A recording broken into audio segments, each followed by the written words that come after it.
Chat About It is a thought-provoking podcast where your hosts Lenora Sneva and Max Brown engage in meaningful conversations with everyday individuals about the pivotal moments when they realized they were different. Tune in every Friday for fresh, inspiring videos that delve into personal narratives exploring the diverse journeys of self-discovery. From childhood revelations to adulthood epiphanies, each episode is a celebration of the diverse paths that shape our identities. This is more than just a podcast. It's a platform inviting you to connect with others through storytelling. Welcome back to Let's Chat About It. I'm your host, Lenora Sneva. I'm with Max Brown. We're going to have Will DeRouen on the show today. He is a dear friend of mine. I've known him for a long time, since we were probably in grade school. Our families all know each other from Olympia area, so can't wait to bring him on. In the meantime, Max, what is the question of the week? So I'm not sure if I brought this up on the podcast or if it's come up in other spheres, but I may or may not have an affinity for carbonated water. And I may or may not have come over to Lenora's house as a guest and crushed like an entire case of it. And I didn't feel all that guilty about it, but there's definitely maybe a little bit. And so my question is, if you're stranded on an island, but only for like a month, because I realized when I was thinking about this, if I'm stranded on an island for like forever, I just want water. Right. If I could have one beverage, I would just have water. But I'm thinking it can't be water, but in this a month, what is the beverage that you have access to for a month? And it can't be water? It can't be water. Oh, well then I would probably just want a chai tea latte with oat milk. Oh, God. Oh, I like it. But you could drink that's the only thing you get to drink for a month. Well, if I can't have water, I'd want water. So I don't. But no water. You can't have water. Well, you gotta have some kind of. Well, what else would I drink? What do you want? I'd probably go with like a grapefruit spindrift. Oh, well, so you could have flavored water. Flavored, but not like not like water, not regular water. Well, then I would have one of those. I would have a what is it called? Yes, I don't like the spindrift ones. I actually bought some of those. I don't like them. But what is it called? The other. You need to get rid of them. I know a guy who might drink a case over your house. But I do like flavored, like the LaCroix. carbonated LaCroix. I like LaCroix, like lime or lemon or whatever. So that I would drink a little bit of citrus. I would drink those. But I thought I couldn't have water, so. Oh, well, sorry, I should say not plain water, because I think the same. I was like, if I could only have one thing for a long time, I'd probably just want water. But who would want anything else but water or flavored water? What, you gonna drink soda the whole time? Oh my, Lenore, you've not been to the South. Oh, I know. Oh my gosh, I have sweet tea, Coca-Cola, like so gross. And we wonder why we have, diabetes, diabetes, and health issues. Yeah, that's true. Wilford Brimley. But yeah, no, I don't know. Maybe I didn't know if you were like a big. I'm sure there's people out there who are like Diet Coke. I would just so bad for you. So it's like aspartame. Oh my god! It doesn't Lenore, even quench all you Diet Coke drinkers out there, Lenore is sorry. I am. It doesn't quench your thirst either, though. That's the problem when you drink so like sugar. Yeah, it's true. You just drinks you're still parched. So you just need water.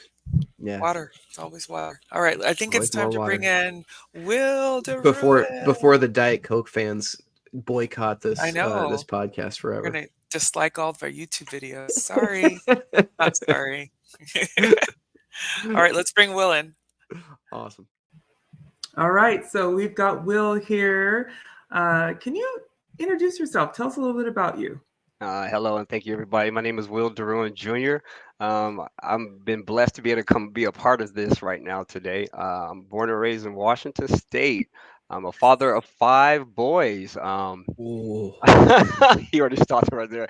Yeah, I have 5 boys. I can't call them boys anymore. They're all 5 young men. The oldest one is 26, 24, 22, 21, and 18, fresh, just like that. Proud father of all 5 of them. Wouldn't ask for anything more or anything less from all of them at all. Pretty much that's it. A strong family foundation. Lenora, as you may know, I've known her for a very long time and very close friends, actually. So you grew up you raised a family that had a lot of broken things, like just mere, like, in my mind, I'm thinking like boys, footballs getting thrown around in the house. No one, just chaos. Like I've got two, and they are the most. I've got 2 boys, 2 girls, and they create the most amount of chaos of everybody in the house. Was that Pretty kind of the way much, it was for you, yeah. growing And I with had my kids? heart racing all the time, high blood pressure, things like that at an early age. You know, I'm sure that's exactly what it was, driving their mother crazy as well. So yeah, Yeah. but they always kept me on my P's and Q's, and which Mm, lays over to this day and age right now. I've always been the energetic one. And they've always kept me like that. So they always make me keeping up on what's going on new in the world today and things like that. Even though I'm a little bit older, I awesome. guess per se. Awesome. All of my sons are local, and like I There said, we my go. youngest is about to go to Arizona to go to college. I was just telling Nor earlier, he has graduated last week officially. Officially Oh, finished with hey. high school last week. Yes, he did it all on his own. He already got accepted to go to school, already got lined up to go to summer school, and he's ready to Good for go, him. and with no help from me or anybody else. So I'm kind of surprised. I was like, well, maybe I should start asking you for some money from now on. I don't have, Well, he's like February, Uh, Washington or Arizona. Yeah, Yeah, really. I'm out of So, here. and I'm already looking at some tickets to go visit and with my how Yeah. much PTO I have and stuff like that, So I don't know. Yeah, there you That's go, man. fun. There you go. What part of Arizona? Phoenix. Okay. Oh, it's hot. That I know. Fun. Don't How don't go in exciting. July. No, Oh, I'm thinking next year for Oh, my birthday in March or something. I don't oh, there know. you go. Yeah. Heck yeah. yeah. Arizona's Yeah, hot. yeah. Oh my goodness. All right. So, Will, tell us about the story when you first knew you were different. Where were you? What was happening? Oh, you know what? This is the funny one. The first time I knew I was different is in the pastor of our old church, Lenore, Reverend Morris. Oh, yeah. Okay. Well, before he was getting close, he was on his death, not his deathbed, but he was sick. And he had told me a long time ago, he was like, I see you being a pastor. And I thought it was something out of like odd for him just to come out and tell this young man. And I was like, no, okay, let's keep on going or whatever. Well, I had kept getting compliments older as I got older from teachers. Oh, you'll be a teacher or something to this degree is doing something like that. And I was just like, kids don't are told things like this, like well, you're gonna be your doctors and things like that. This man told me as a very young age, my pastor, that I'm gonna be a pastor or something like that, and it was nothing of interest or a calling Mm. or anything like that that I felt. And look where I am now. I have went through all these things in my life, and I'm giving back as somewhat in a instructional kind of way per se, or That's cool. a teaching kind of way. So I guess it is the man up above did tell him to give me this message because look where I am now. I mean, that's how I look at it, to be completely honest with you. What's your job? What do you do now? I'm a certified peer counselor for a nonprofit organization called Dad's Move.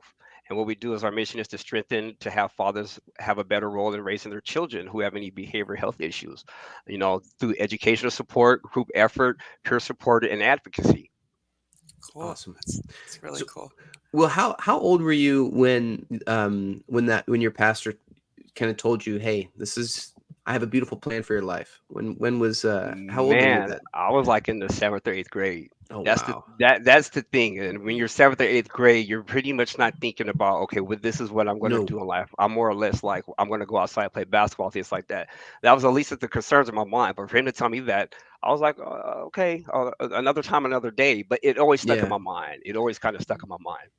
So did you kind of going through high school, I assume did you go to college, go to graduate I school or anything went like that? No, actually, I only went to school. I went to college for only like a year and dropped out. Came back, went to a couple of community colleges here and there. I never Yeah. really finished school to get an A or anything like that.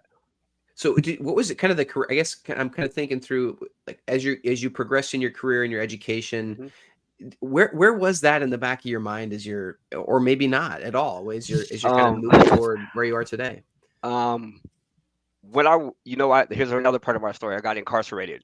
I was incarcerated Okay. for 3 years of my life, but I've been out for 12 years. I vote, I Okay. do all those kind of things. But while I was incarcerated, I was asked if I want to help instruct some other prisoners with their job resumes, just out of the blue, with somebody who was delivering this as well. So all these things started to continue to develop. So I think this, at the end of the day, when I got released, I said, this is something that I know is going to come back to me at some point in time.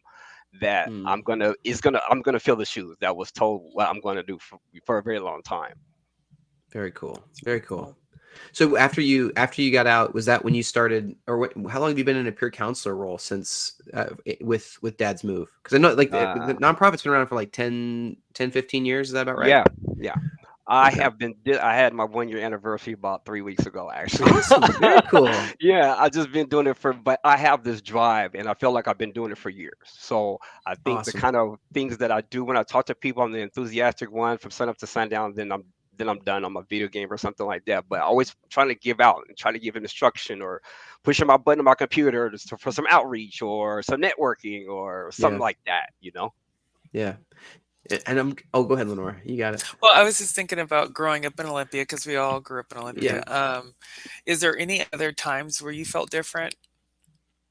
Um, Yeah, actually, I did because I felt different as a group, as a core group, living out in that area. How about this, Lenora? Yeah, so that was a good question because we had a tight knit group of individuals we always ran with. I knew I was going to be different then because I always had a solid foundation. I always kept in contact with everybody who I went to school with, and we always maintained good friendship, no matter if they stayed out of state or not. I may not always be the friends all the time talking to them, and a lot of people now to this day they don't have that, and nor do they Mhm. partake in that, and they don't do that.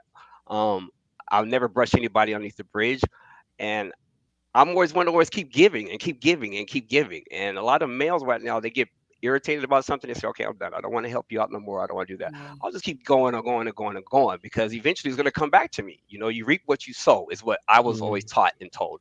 And what you do to somebody else will come back around, not to you, karma. but Yeah.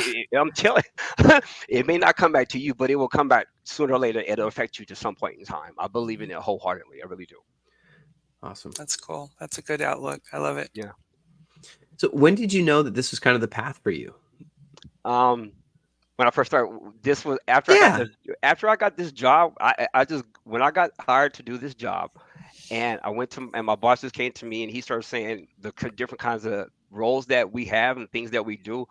He gave me pretty much the green light. Just come to me, give me an idea of what you would like to do, and we can work on it, and you get the right to go. As long as it has a mission of what we represent for Dad's Moves, you could go. There's no strict itinerary of this is Mm. what you have to do. You have to do. Look, you have the green light to do something that fits you.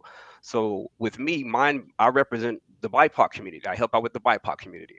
I'm on a subcommittee for Jedi in King County. I've been to 2 or 3 different conferences. I get the green What light. does Jedi stand for again? Justice, equity, diversion, and inclusion. I'm going to be doing some Diversity. presentations Yeah. to diverse and inclusion. I'm going to be doing some representation from our organization for that. And so I get the green light. As long as we represent what we stand for, Yeah. go ahead. Good to go. And good to go.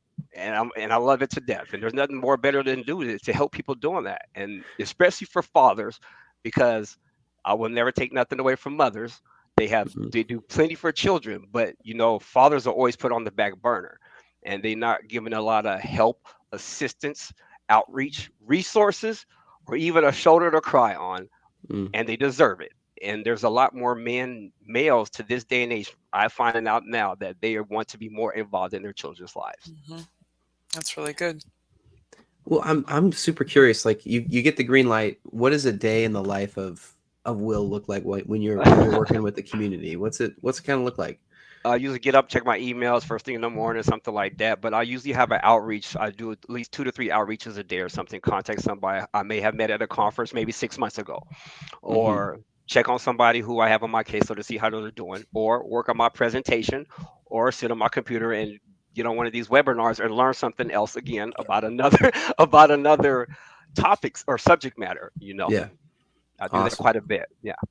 Gotcha. So you're So, like it's a little bit of everything to Yeah. serve dads. Yeah, it pretty much is. And to be honest with you, I do have a woman on my caseload who I work with who was trying to oh, get more involved as well. So it was not strictly just Okay. for fathers, but we try to implement it so that, their fathers is always going to be included in The what we priority. have right. to do. Yes, you Gotcha. absolutely.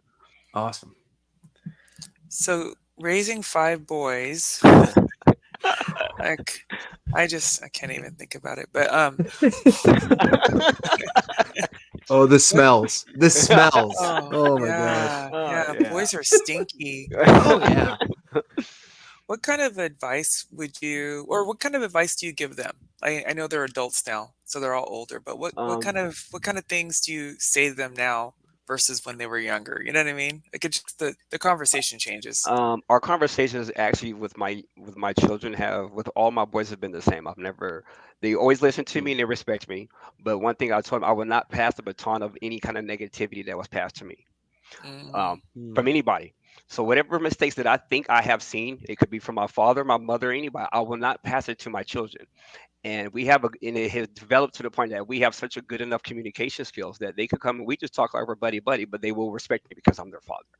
Hmm. And Mm. hey dad, how you doing today, or something like that. When my youngest, he'll come crying to me, oh boo hoo hoo, this girl hurt his feelings, his first little girlfriend, his girl. I said, man, I'm thinking he called me crying and I really thought like something. Something Yeah, serious. yeah, Yeah. yeah, it was serious, but it was serious to him. And I'm thinking I'm freaking out. And he comes over to, I was at my mom's house, and he goes, I said, what was wrong? He's all crying. He goes, she broke up with me. I'm like, oh man. But it was felt good to have my son come and talk to me about his problems with Yeah. his girlfriend, something that I never did to my father or anybody else like that. He felt comfortable enough, and that meant a Yeah. lot to me. Hmm. That's really cool. Yeah. I was gonna say, like, as you work with your sons, or I wouldn't say work, but in your relationship with your sons and in the Mhm. work that you do on a day to day, what's a consistent theme that you see, or something that you go, gosh, like I just want all dads to know X. This is the thing that I'm Uh-huh. constantly talking about, or helping guide people through. That they're not alone. I always want Mm. dads to know that they're not alone, and they don't have to rely on the mothers. They're not alone because, I mean, me growing up, I had my family, my mom and my dad, so I have a solid foundation, surrounding areas, things like that. But the day and age now, there's very few, slim to none. But the ones that are out there, they need to be seen, they need to be heard, and they need to be dealt with. Not in a negative way, but they need to be Yeah. heard just like anybody else does. They deserve that right. And I see a lot more taking more action into it, and I like it a lot. It drives me to continue doing what I'm doing. I see some men who have that Mm. drive, like, look, I'm not going to give up. I'm going to court. I'm going to do this. I'm going to do that. And when I see them saying those things to me, that gives me much more drive to continue doing what I'm doing Mm. every day, Hmm. actually. Awesome. Awesome. Let's go back a little bit, Hmm. Will. I was gonna call you Pookie, but I didn't do it. That's all right, man. It's Yeah. okay.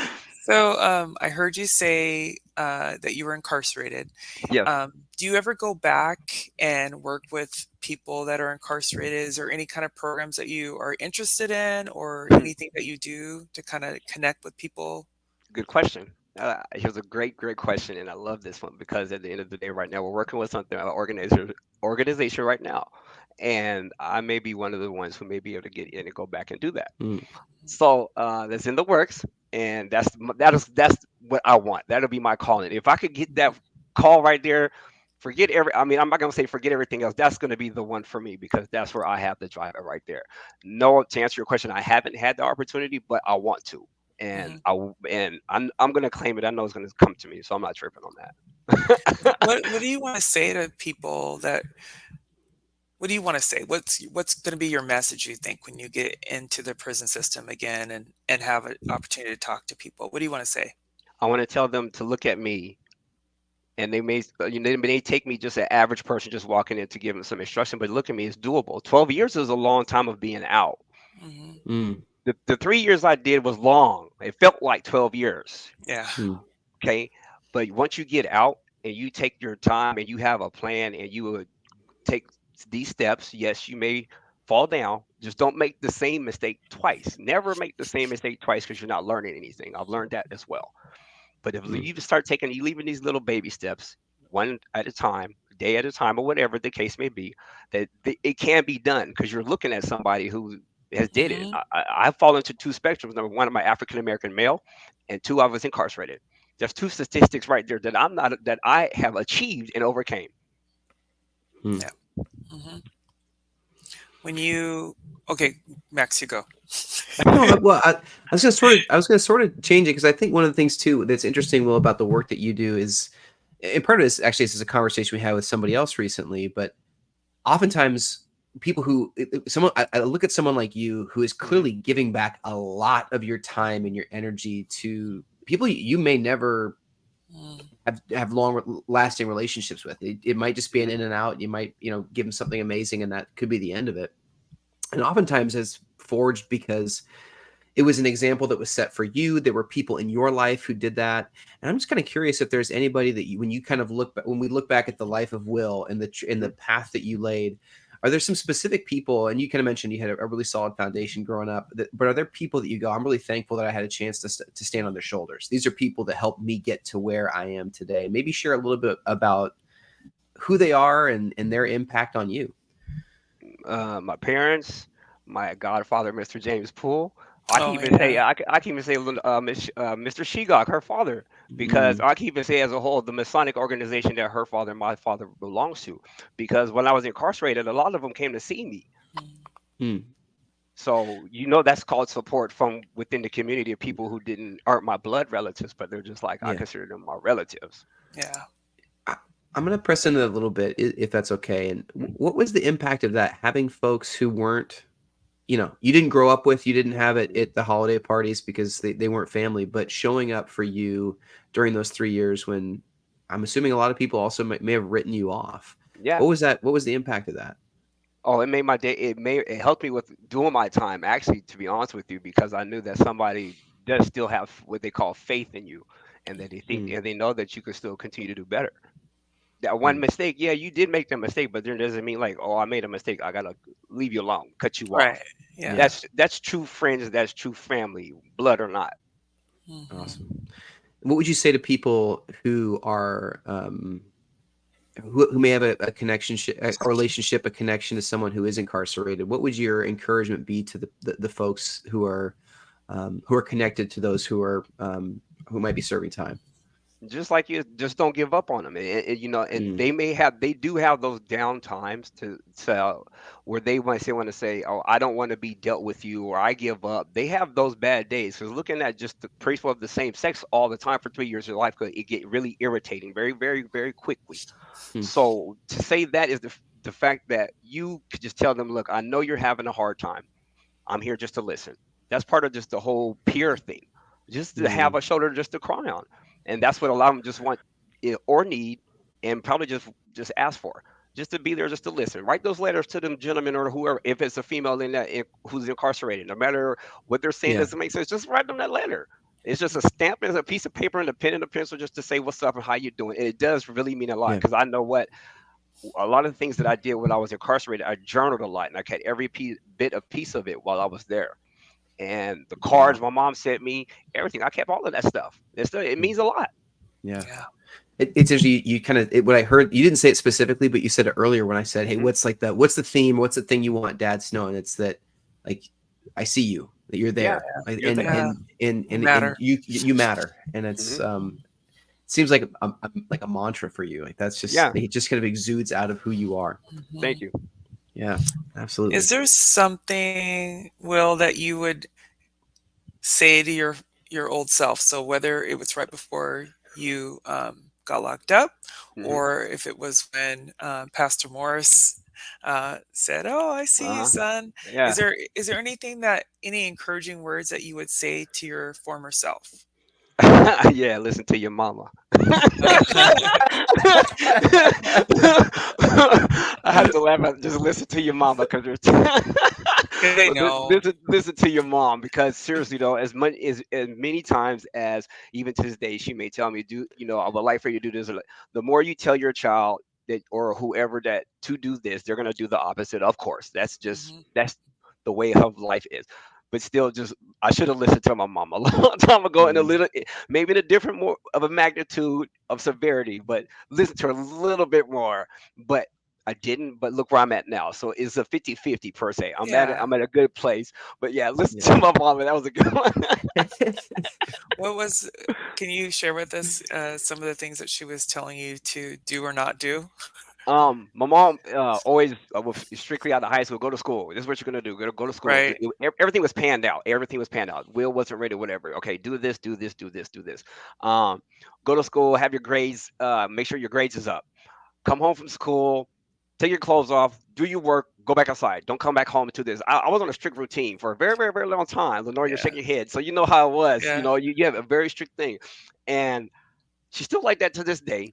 It still irritates me sometimes, but she does it in love and she does it in a meaningful way to express to me that she sees the guidance of more of a blossom for her son to continue to grow. You know, Hmm. Mm, so that's how I look at it now, and I keep laughing about it because I'm about to be 49, and she still does it to me to this day. So for those people who do listen, you know, your mama and your dad's not gonna quit saying things like that. No, Yeah. they're not doing that. No. That's awesome. Well, thank you so much, Will, for coming on the show. It's so nice to see you again and thank you hear your very much. story. I Yeah, appreciate and it. here, I honestly, I just really, I want to say thank you. I'm kind of in that, like, the work that you do, I don't think is highlighted enough. I've heard of, there's like these little pockets of organizations that do this work that I've heard of before, and I think it's really encouraging to know. I think I think this was like a news article I just read recently, and it was granted, it was a social media adjacent article, so take it with a grain of salt. But it was a Reddit an article on Reddit. Somebody asked, it was like a female psychologist asked, "Hey men, who do you confide in more with all of your information more than anybody else?" And the number one response was no one. Oh boy. And it was like, it just blew out of the water. And I think that's there is something about the generation that I think the generations that we have in this world today, that we have, how we've been raised, how we've defined masculinity and what it means to be a man or means to be a dad, has created these environments where it's really difficult to open up and be honest. And I like the fact that I think it's a huge blessing and accomplishment that your sons are willing to come up to you and cry. Yeah. And know, like, my dad is a safe place to have hard conversations. And I think that's a beautiful, beautiful thing. And so I'm just super encouraged by the work that you do and wanted to say thanks. Thank you. Yeah, I got something to tell you guys real quick. You don't get, here's a very last ending thing. You don't get to hear stories like this. I just got married. I'll be married 2 years coming up to a very wonderful wife, Hazel DeRouen. But check this out. I have one time my son called me and he said, "Hey Dad," he goes, I said, "What?" He goes, "I want you and Hazel to come on over to me and Mom's house." So we came over there to my son's mother's house, stayed the weekend, and they cooked us both breakfast. And I see that look in his face. You don't get things like that. Yeah. That's called co-parenting. That's when you put your emotions to the side of all the anger, all the animosity, and you get blessings like that. You don't get that from your baby's mama, to have you and your wife come over to her house while they cook you breakfast and you guys hang out for the weekend. You don't get that. You don't. That's a statistic right there. That's 3 of the things that I'm part of. Don't get it. So I'm just telling, for anybody who listens, man, that patience is a virtue and it pays off to just sit back and wait. It really does. No matter how old you are, that blessing is worth it. That's a testament to you, Will, though. I think that you, because not a lot of people are willing, and you have to have forgiveness, right? Yeah, for real. And you have to forgive each other, and you got to be open, and that's and be open to be a little uncomfortable, because that's kind of, that's different. But what a great memory you created for your son. Yeah, like really. that's really what counts too, right? And it was a good breakfast. The breakfast was good too. You're like, "Can I come back?" But the thing is, a lot of my sons, they call my wife before they call me to talk to her. To talk, as long as they talk to one of us, fine. They feel comfortable enough to talk to her. That's fine. It doesn't bother me none. Yeah, whatever works. All right. Well, thanks again, Will. Right. Thank you very much, everybody. All right. You take care. All right. Thanks, bye. Will. Nice to meet you. Well, that was Will DeRouen. There we go. Yeah. That was Be patient and listen to mama. That's right. That's good advice. Oh man. Yeah. Seriously. Just like you said though, what a great job he has. Like the job that that's just very admirable to be able to do that and make a difference that way. Yeah. I really, it is like I could go off on a major tangent and I won't, but like, you look a lot of the hurt, a lot of the violence, a lot of the problems that we face as a country, and it comes down to men who don't know how to handle their issues. And creating space and environments for men to work through their stuff is really important. Greatly needed. And so, like you said, he may not be an official pastor, but he's doing God's work right there. He is. I know. So all right. That was really cool. Thanks for the opportunity to meet him. Yeah, of course. All right. So we'll see y'all next week. Awesome. Bye everybody. The Let's Chat About It video podcast, produced and edited by Lenora Sneva, invites listeners to share their stories. To participate, email letschatnow1010@gmail. New episodes featuring people like you and me are released every Friday. Thank you for listening and being a part of a community who cares. Please follow us on Instagram, Facebook, YouTube, and Spotify. Thanks for listening!